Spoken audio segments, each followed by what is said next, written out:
अब बेटा इन टेक्स्ट है भाई हमारे पास पहला क्वेश्चन है भाई, why is diffusion insufficient to meet the oxygen requirement for multicellular organisms like women. मतलब जो भी डिफ्यूजन होता है भाई, डिफ्यूजन आप लोगों ने पढ़ा होगा कि with the intermixing of two और मोर सब्सटेंसेस, 9th क्लास के अंदर पढ़ा होगा आप लोग, जब दो या दो से अधिक चीजें क्या है एक दूसरे के साथ मिक्स हो जाती हैं, ठीक है। Insufficient to meet the oxygen requirement for multicellular organism, diffusion जब भी होता है मल्टी सेलुलर ऑर्गेनिज्म के अंदर तो जो ऑक्सीजन की रिक्वायरमेंट है ना भाई, ठीक है, वो इनसफिशिएंट रह जाती है भाई मल्टी सेलुलर ऑर्गेनिजम्स के अंदर। ऐसा क्यों होता है भाई, ठीक है। जैसे कि जो ह्यूमन बीइंग है भाई, कैट है, डॉग है, जितने भी मल्टी सेलुलर ऑर्गेनिज्म है, तो ये कहता है कि in the single case of single celled organism, मतलब यूनिसेलुलर ऑर्गेनिज्म भी बोल सकते हैं आप लोग उनको, तो क्या होगा, no specific organ for taking in food, exchange of gases और रिमूवल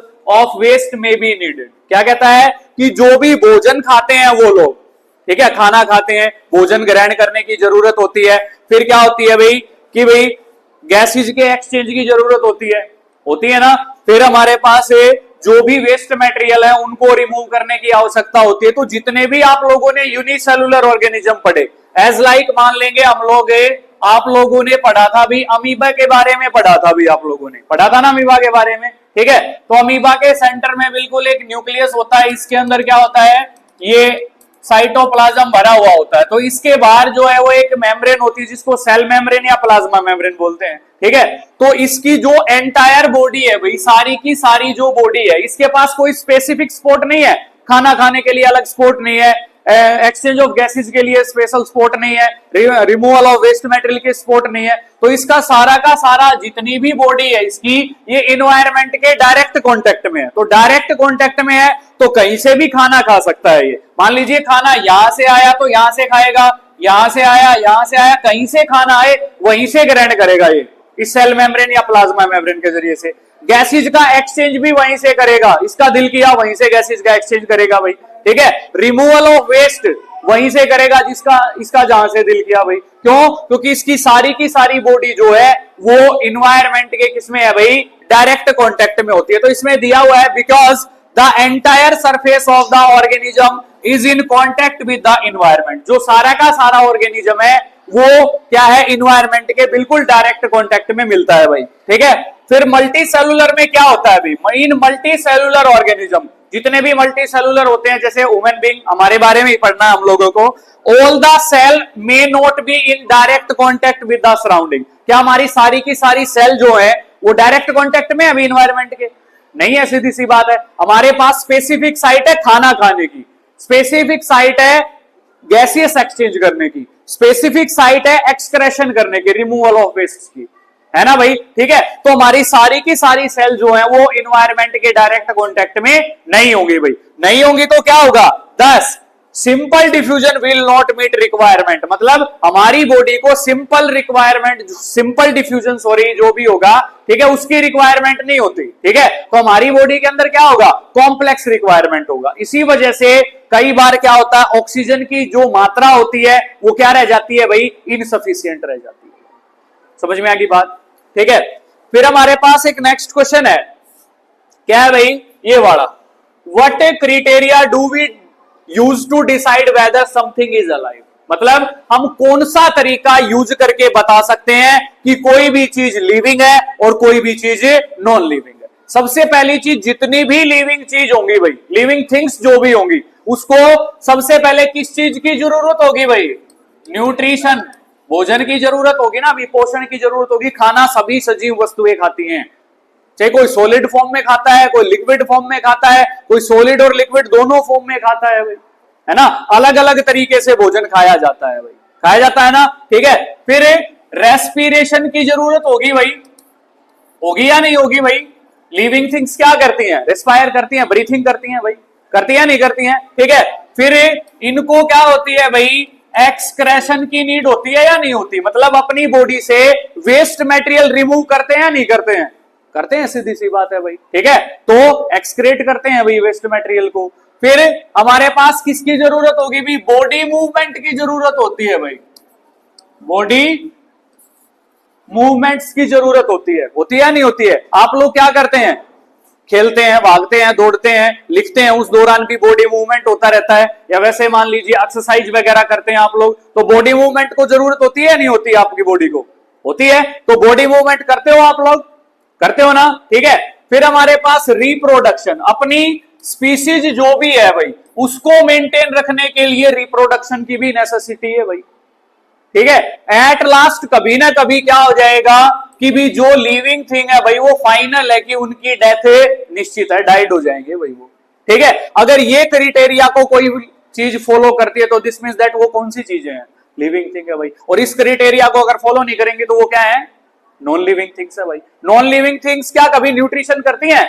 नहीं करेंगी कभी भी। रेस्पिरेशन करेंगी? नहीं करेंगी। एक्सक्रेशन करेंगी? बॉडी मूवमेंट की जरूरत होती है उनको? नहीं होती। अगर हमारा दिल किया तो उनका मूवमेंट करवा दिया, नहीं तो नहीं।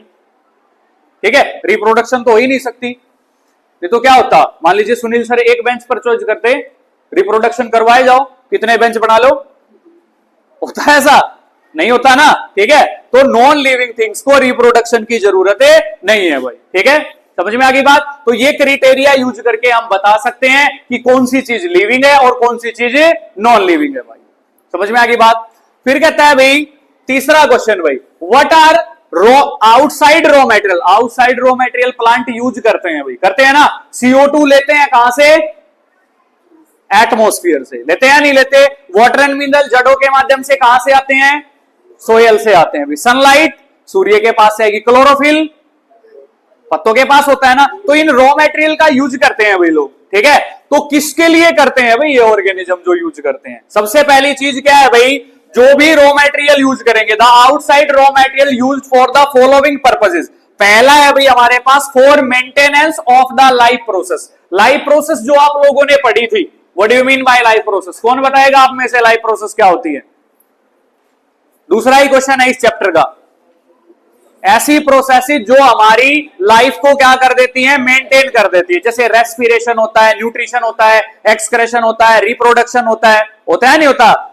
होता है ना। ठीक है। ये लाइफ प्रोसेसेस है हमारी, जो बॉडी हमारी लाइफ को क्या कर देती हैं? मेंटेन करने का काम करती हैं भाई। समझ में आ गई बात? ठीक है।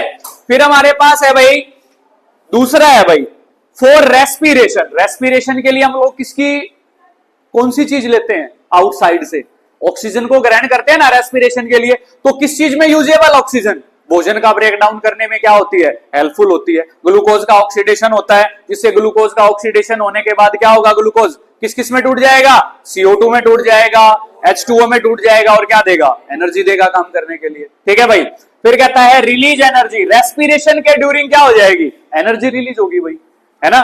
फिर कहता है भाई number 3 for synthesis of protein. Protein बनाने के लिए कुछ प्रोटीन ऐसे होते हैं जो हम खाने के हिसाब से लेते हैं। मतलब जो भी चीज खाई हम लोगों ने, जैसे दालें वगैरह खाते हैं, कई लोग अंडे भी खाते हैं, कई लोग मांस मछली भी खाते हैं, कई लोग पनीर पसंद होता है, किसी को दूध पसंद होता है ज्यादा से ज्यादा। ठीक है। जितना भी मिल्क एंड मिल्क प्रोडक्ट जो भी होगा उनसे प्रोटीन भी मिलेगा भाई, कैल्शियम भी मिलता है, फॉस्फोरस भी मिलता है।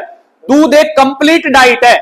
फिजिकल एजुकेशन में क्वेश्चन आया होगा, ठीक है, कि जो दूध है वो एक संपूर्ण पोषण है भाई, कंप्लीट डाइट है। कैसे? तो आप लोगों ने उसमें पढ़ा होगा कि इसमें प्रॉपर अमाउंट में कार्बोहाइड्रेट, फैट, विटामिन, प्रोटीन, ठीक है, सारी चीजें होती हैं इसके अंदर। इसी वजह से दूध को क्या बोला जाता है? संपूर्ण भोजन बोला जाता है। और स्पेशल टाइप में अगर आपने प्रोटीन लेना है या तो फिर आप प्रोटीन ही यूज करो। ठीक है। या आप लोग जितनी भी प्रकार की दालें हैं वो दालें यूज करो, सोयाबीन यूज करो, पनीर का यूज करो आप लोग। ठीक है। तो उन चीजों से आप लोगों को प्रोटीन मिलेगा। ठीक है। और कुछ प्रोटीन ऐसे होते हैं कि हमारी बॉडी में ही बिल्ड किए जाते हैं। समझ में आ गई बात? तो उसका मतलब है कि सिंथेसिस करना, हमारी बॉडी खुद बनाती है। कुछ स्पेशल टाइप के प्रोटीन होते हैं भाई। समझ में आ गई बात? एक ग्लोबिन नाम का प्रोटीन है, ठीक है, इमाटिन के साथ रिएक्ट करके हीमोग्लोबिन बनाता है। तो वो हमें भोजन से नहीं मिलता, वो हमारी बॉडी खुद क्रिएट करती है। समझ में आ गई बात? ठीक है। तो प्रोटीन के सिंथेसिस में भी क्या करते हैं? हेल्प करते हैं वे रॉ मटेरियल। समझ में आ गई बात? फिर एंजाइम बनाते हैं। एंजाइम क्या काम करते हैं हमारी बॉडी में? कॉम्प्लेक्स फूड सब्सटेंसेस को सिंपलर फूड सब्सटेंसेस में तोड़ने का काम करते हैं, जिनको बायोकैटालिस्ट भी बोलते थे हम लोग, बोलते हैं ना। फिर कहता है and nucleic acid. Nucleic acid किसके डाइजेशन के कारण मिलते हैं हम लोगों को? हाँ, सबसे पहले प्रोटीन पेप्टोज में टूटता है, किसके एक्शन के कारण? कौन तोड़ता था उसको? पेप्सिन। कौन तोड़ता था? पेप्सिन तोड़ता है ना, ठीक है। फिर पेप्टोज जो है वो क्या है? बाइल जूस क्या करेगा? बाइल जूस किसके ऊपर एक्ट करता है? फैट के ऊपर एक्ट करता है। तो प्रोटीन को कौन तोड़ेगा? पेप्टोज को। हाँ, एक पैनक्रियाटिक जूस आता था, आता है पैनक्रियाज के पास से, कौन सा एंजाइम है वो?